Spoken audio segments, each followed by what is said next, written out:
आप सभी को राधे राधे, जय श्री कृष्णा। दोस्तों, नवरात्रि प्रारंभ होने वाली है और सभी भक्त अपने घर में अखंड ज्योत जलाते हैं। अखंड ज्योत जलाने से हमें क्या मिलता है, अखंड ज्योत जलाने के नियम क्या है, अगर हमारी ज्योत बीच में ठंडी हो जाए या बुझ जाए तो हमें क्या करना चाहिए, अगर हमें अखंड ज्योत जलाने के पश्चात घर से बाहर जाना पड़े तो क्या करना चाहिए। काफी सारी बातें होती है, काफी सारे नियम होते हैं। वीडियो को अंत तक अवश्य ही सुनना। हम ठाकुर जी की भी एकादशी के दिन अखंड ज्योत जलाते हैं। अखंड ज्योत जो है वो जलाने से भक्तों की मनोकामनाएं पूरी होती है और उनके सारे कार्य सिद्ध होते हैं। घर से नकारात्मक ऊर्जा, घर की बाधाएं सब दूर होती है और पूरे 9 दिनों तक नवरात्रि में बिना बुझे लगातार ज्योत जलाने से आपकी चाहे कितनी भी बड़ी मनोकामना क्यों न हो, माता रानी ठाकुर जी आपकी वो मनोकामना पूरी करते हैं। अगर आप मेरे द्वारा बताए गए तरीके से अखंड दिया जलाते हो तो आपकी मनोकामना पूरी अवश्य होगी। ठाकुर जी का, माता रानी का आशीर्वाद आपको अवश्य ही प्राप्त होगा। पहले मैं आपको अखंड ज्योत जलाने के लिए सामग्री बता देती हूँ। देखिए, हमें सबसे पहले एक दिया चाहिएगा। वह दिया आप पीतल का ले सकते हो, चांदी का ले सकते हो, लेकिन दिए का साइज जो है वो बड़ा होना चाहिए। साथ ही साथ जो दिया हम लेंगे वो ज्यादा पुराना नहीं होना चाहिए, कहीं से टूटा हुआ नहीं होना चाहिए। आप मिट्टी का दिया भी ले सकते हो। अखंड ज्योत जलाते समय ज्वाला माता को समर्पित करने के लिए आप फूल ले लीजिए, पीले रंग के ले लीजिए, सफेद रंग के ले लीजिए। हमें एक पात्र लेना है जिसमें हमें अपनी ज्योत को रखना है ताकि वो 9 दिनों तक हिले डुले ना। हमें एक प्लेट लेनी है, वो प्लेट भी हमारी पीतल की होनी चाहिए या चांदी की होनी चाहिए या फिर तांबे की होनी चाहिए। हमें कलावा लेना है और उससे अपने 1.25 हाथ की बाती बनानी है। हमें रक्षा सूत्र से यानी कलावे से ही अखंड दिए की बाती बनानी चाहिए। अगर आप इंची टेप से नाप कर बनाना चाहते हो तो आप 1.25 मीटर की बाती बना लीजिए ताकि 9 दिनों तक लगातार बिना बुझे आपका दिया जलता रहे और आपको बार बार बाती भी चेंज ना करनी पड़े। दोस्तों, आप मार्केट से रेडीमेड दिए की अखंड ज्योत की बाती भी लेकर आ सकते हो। एक पात्र में हमें चावल लेने हैं क्योंकि हमें जो हमारी अखंड ज्योत है वो हम सीधे सीधे जमीन पर नहीं रख सकते, इसलिए हमें उसके लिए या तो गेहूं या फिर चावल, थोड़े से चावल और गेहूं लेने हैं। हमें लौंग लेनी है और इलायची लेनी है। सात्विक बनाने के लिए हमें सिंदूर चाहिएगा। ये सब सामग्री हमारी जो है अखंड ज्योत के लिए पर्याप्त होती है। हमें एक अपने दिए को ठीक करने के लिए, जब उस पर फूल आता है, फूल हटाने के लिए एक चिमटी आती है, वो आपको मार्केट से मिल जाएगी, वो लानी है। घी का दीपक जलाना है तो उसके लिए आप घी लीजिए। अगर आप तिल के तेल का दीपक जलाना चाहते हो तो आप तिल का तेल भी ले सकते हो। उसके पश्चात दोस्तों, आपको जो आपने प्लेट ली है उसमें सात्विक बनाना है। सिंदूर से सात्विक बनाने के पश्चात उसके ऊपर आपको या तो गेहूं से भरकर या फिर चावल से भरकर वो कटोरी रखनी है, यानी वो पात्र रखना है जिसमें हमें अपनी ज्योत को स्थापित करना है, जिससे कि वह 9 दिनों तक हिले डुले न। पात्र में चावल रखने के पश्चात उसमें आपको एक लौंग का जोड़ा रखना है। उसके पश्चात आप 2.25 मीटर या फिर 1.25 मीटर कलावा जो है उस लौंग के जोड़े के पास रख लीजिए। वो हमारी अखंड ज्योत के नीचे रहेगा और जब हमारी अखंड ज्योत 9 दिन के बाद ठंडी होगी उसके पश्चात यह रक्षा सूत्र आप अपने बच्चों को बांध सकते हो, अपने हस्बैंड को बांध सकते हो। यह बहुत शक्तिशाली धागा होता है जो हमारे बच्चों की रक्षा करता है, हमारे घर परिवार के लोगों की रक्षा करता है। इसलिए आप इस रक्षा सूत्र को अवश्य ही अखंड ज्योत के नीचे रखें। किसी भी बुरी शक्तियों का प्रभाव आपके बच्चों के ऊपर कभी नहीं होगा अगर आप अखंड ज्योत के दिए के नीचे रक्षा सूत्र अपने बच्चों को बांधते हो। उसके पश्चात हम दिए में बातें लगाएंगे जो हमने अपने 1.25 हाथ से नापकर बनाई है। यह 1.25 मीटर की जो हमने बाती बनाई है वो हम अच्छे से अपने दिए में लगा लेंगे और हम अपने दिए को चावल से भरे पात्र में, जिसके नीचे लौंग का जोड़ा और रक्षा सूत्र है, अच्छे से स्थापित करेंगे ताकि वह हिले डुले ना। अच्छे से हाथ से हिलाकर देखेंगे कि वह अच्छे से सेट हो गई है या नहीं। उसके पश्चात अगर आपको तिल के तेल से दिया लगाना है तो आप उसमें तिल का तेल डालिए। अगर आपको घी का दिया लगाना है तो आप उसमें घी डालिए। अपनी जोत को पूरा भरने के पश्चात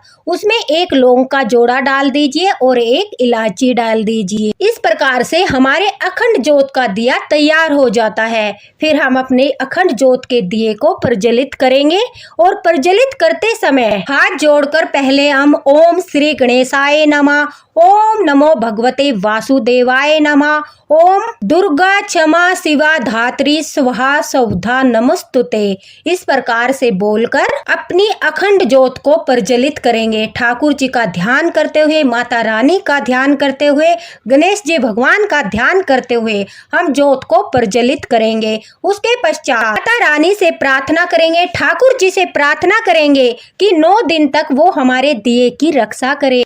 दिए को प्रज्वलित करने के पश्चात दोस्तों हम माता रानी से, ठाकुर जी से प्रार्थना करेंगे, हे ठाकुर जी, बिना किसी संकट के, बिना किसी समस्या से 9 दिन तक हमारी अखंड जोत की रक्षा करना। जो भी हमारी मनोकामना है उसका ध्यान करते हुए हम प्रार्थना करेंगे कि हमारी अखंड जोत की तरह हमारी मनोकामना भी पूरी करना। अगर हम अखंड जोत घर में लगाते हैं तो उससे सबसे बड़ा नियम है कि हमें ब्रह्मचर्य का पालन करना होता है, सात्विक भोजन करना होता है। हमें घर में सात्विक भोजन ही पकाना होता है। अगर आप तिल के तेल से अखंड दिया जलाते हो तो आपको माता रानी के शेर की पूंछ की तरफ दिए को जलाना है।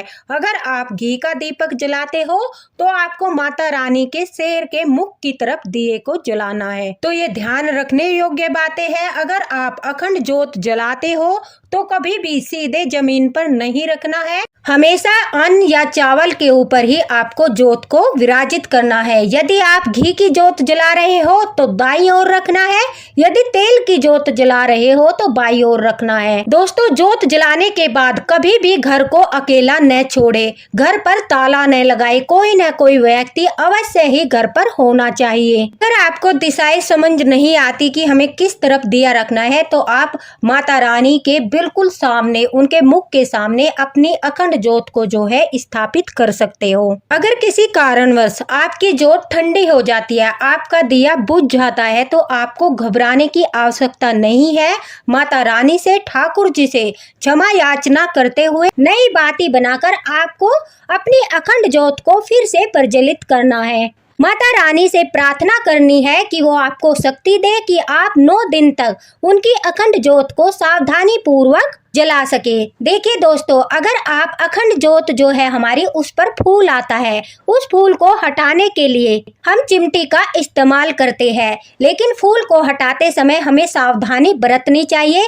उस समय हमारी जोत ठंडी हो सकती है, इसलिए हमें अपनी अखंड जोत से दूसरा एक दिया, जिस प्रकार मैं बता रही हूँ वीडियो में देखिए, हमें एक दिया अपनी अखंड जोत से प्रज्वलित कर लेना है, क्योंकि बाई चांस अगर हमारा अखंड जोत का दिया ठंडा हो जाए तो हमारी जो अखंड जोत की बाती है हम उसे फिर से प्रज्वलित कर सकते हैं। जो दिया हमने अपनी अखंड जोत से जलाया है उससे हमारा दिया जो है वो ठंडा नहीं माना जाएगा। इसलिए एक दूसरा दीपक लेकर हम अखंड जोत से प्रज्वलित करके फिर हम फूल को सावधानी पूर्वक हटाए। कोशिश करें कि उस दौरान हमारा दिया ठंडा न हो, लेकिन अगर किसी कारणवश ठंडा हो जाता है तो तुरंत से जो हमने दिया प्रज्वलित किया है उससे हमें दोबारा से अखंड जोत जला देनी है।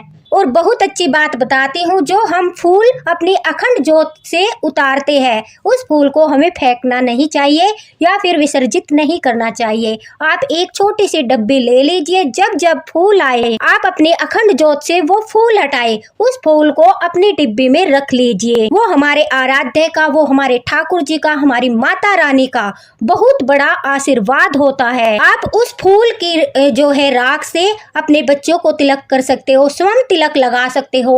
वो हमारे आराध्य का इतना बड़ा आशीर्वाद होता है कि वो हमें आसानी से प्राप्त नहीं होता। जब हम अखंड दिया जलाते हैं, हमारे आराध्य प्रसन्न होते हैं, प्रसन्न होकर हमारे ऊपर कृपा बरसाते हैं और वह अपने होने का हमें संकेत देते हैं। उस समय हमारी ज्योत में फूल बनता है, इसलिए उस फूल को उतारने के पश्चात आपको उसे फेंकना नहीं चाहिए। उसे अपने आराध्य का आशीर्वाद मानकर आपको एकत्रित करना है और उस शक्तिशाली राख को हमेशा अपने पास रखना है। यह जानकारी आपको कोई नहीं देगा क्योंकि ये एक रहस्यमयी जानकारी है, इसलिए बड़े ही ध्यान के साथ जब जब 9 दिनों तक अखंड ज्योति पर फूल आए, चिमटी से वो फूल उतारकर अपने एक डब्बे में एकत्रित कर लीजिए। देखना आपके जीवन में जो भी समस्याएं हैं, आपके बच्चों के ऊपर जो भी संकट है, उसका तिलक करने से वो संकट टल जाएगा, दूर हो जाएगा। अगर दोस्तों आप मिट्टी के दिए से अखंड ज्योत जलाना चाहते हो तो ध्यान रहे आपको एक दिन पहले उस दीपक को पानी में भिगो कर रखना है और आपको बड़े आकार का दीपक लेना है। उसके पश्चात ही आपको ज्योत प्रज्वलित करने से 1-2 घंटा पहले वो पानी से निकाल कर रखना है।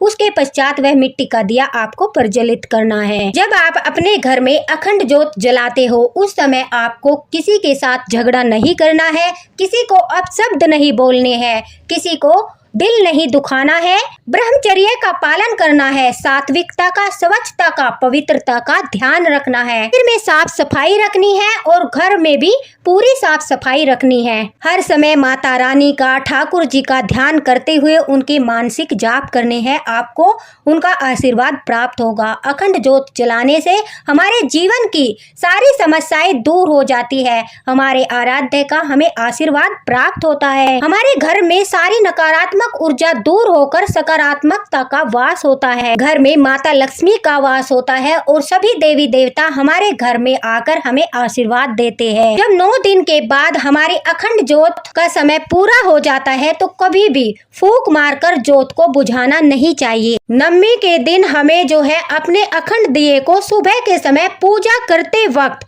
पूरा भर देना है। उसके पश्चात जब तक वह दिया जलता रहे उसे स्वयं ही ठंडे होने देना है।